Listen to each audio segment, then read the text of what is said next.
Presentation యొక్క slide చూస్తూ ఉంటే ఆనాడు పెద్దలు సిడబ్ల్యూసి మాజీ సభ్యులు కేసీఆర్ గారికి సాగునీటి విషయంలో ఎన్నో సందర్భాలలో తెలంగాణ ప్రజలకు చాలా విషయాల్లో మనకు దిశానిర్దేశం చేసిన ఆర్ విద్యాసాగర్ గారు గుర్తొస్తూ ఉన్నారు. ఆ రోజు నీళ్లు నిజాలు అనే పుస్తకం వారు రాయడం, ఈ సాగునీటి రంగంలో దశాబ్దాలుగా తెలంగాణకు జరిగిన అన్యాయం గురించి వారు సవివరంగా అటు కాంగ్రెస్ ఉన్నప్పుడు కానీ ఇటు బీజేపీ ఉన్నప్పుడు కానీ కేంద్రంలో ఎన్ని రకాల అన్యాయం చేసింది అని వారు పదే పదే చెప్పేటోళ్ళు. అట్లాగే తెలంగాణ ఉద్యమానికి మీకు తెలుసు శీర్షిక ట్యాగ్ లైను నీళ్లు నిధులు నియామకాలు. అందుకే 10 సంవత్సరాల కేసీఆర్ గారి పరిపాలనలో ఈ 3 రంగాల్లో సంపూర్ణమైన న్యాయం కేసీఆర్ గారి ప్రభుత్వం చేసింది. నీళ్ల విషయంలో ఇటు గోదావరిలో అటు కృష్ణలో ప్రతి నీటి బొట్టును ఒడిసిపట్టి ఒక్క చుక్క నీటిని వదలకుండా కాళేశ్వరం లాంటి ప్రాజెక్టు కాలంతో పోటీపడుతూ కట్టినా, అట్లాగే పాలమూరు రంగారెడ్డి ఎత్తిపోతల పథకాన్ని దాదాపు 90% పూర్తి చేసిన, సీతారామ ప్రాజెక్టును కూడా 90% పూర్తి చేసి కృష్ణలో గోదావరిలో సంపూర్ణంగా ఒక్కొక్క నీటి బొట్టును ఒడిసిపట్టి తెలంగాణ రైతాంగానికి తెలంగాణ ప్రజల ప్రయోజనాల కోసం నిరంతరం పనిచేసింది కేసీఆర్ ప్రభుత్వం.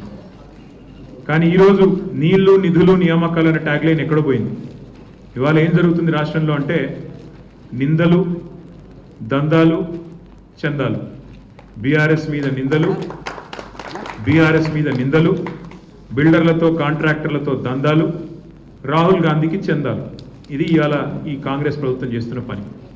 సిగ్గు లేకుండా ఇవాళ నిస్సిగ్గుగా రాష్ట్ర ముఖ్యమంత్రి కానీ అదేవిధంగా భారతీయ జనతా పార్టీ కానీ నీళ్ల విషయంలో చేస్తున్న దుష్ప్రచారాన్ని తిప్పికొట్టడానికే ఈరోజు హరీష్ రావు గారు మీ అందరికీ వివరంగా సమాచారం ఇస్తారు. అందులో ముఖ్యంగా మిత్రులు నేను గమనించాలని కోరుతున్నది ఒకటే,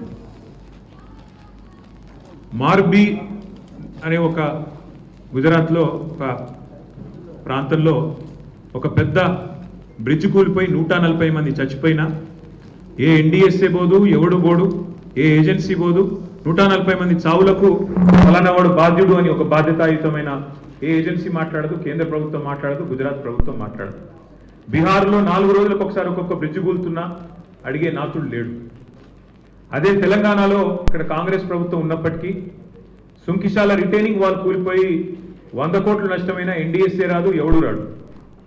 అట్లాగే ఎస్ఎల్బీసీ టన్నల్ వీళ్ళ అవినీతి కమిషన్ల కక్కుర్తితో అది నిజంగా మళ్ళా తిరిగి రివైవ్ చేసే పరిస్థితి ఉందా లేదా అని కూడా సోయి లేకుండా, కనీసం ఆలోచన లేకుండా, ఇంగిత జ్ఞానం లేకుండా పూర్తి స్థాయిలో కుప్పగూలిపోయి 8 మంది చచ్చిపోయి దగ్గర 100 రోజులు దాటిపోయినా ఇప్పటి వరకు ఉత్తమ్ కుమార్ రెడ్డి మాట్లాడాడు, రేవంత్ రెడ్డి మాట్లాడాడు, కేంద్ర ప్రభుత్వంలో ఉన్న ఒక్క మంత్రి మాట్లాడాడు, ఎవరు బాధ్యత తీసుకున్న మనిషి లేడు.